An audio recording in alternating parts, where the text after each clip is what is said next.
It is the digitalization of industrial markets, including smart manufacturing and supply chain. When we talk about smart manufacturing, this is the world of robots, artificial intelligence, Internet of Things that will be replacing many of the functions that is done by the humans today. It is reported that 10% of the global manufacturing headcount will be replaced by artificial intelligence, robotics, and IoT.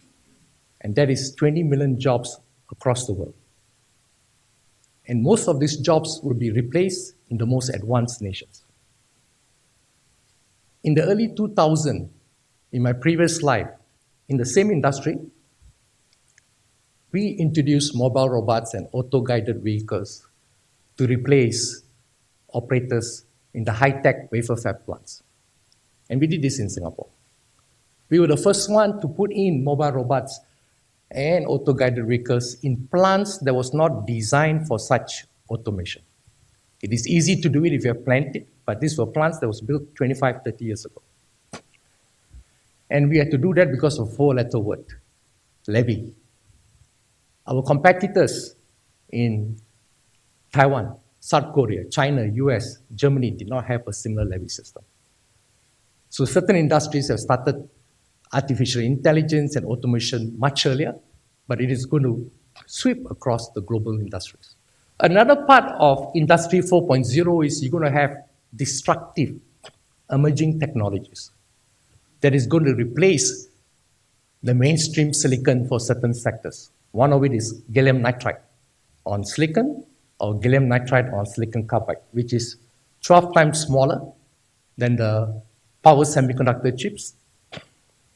It is going to be able to have 2x or better performance, especially if you need high breakdown voltages, higher temperatures.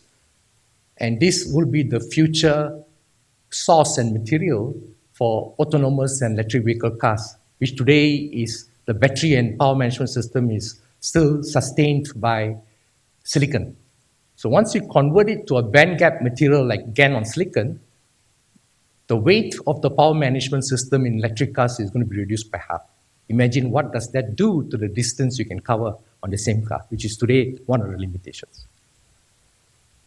Silicon photonics is a technology that moves data at the speed of light.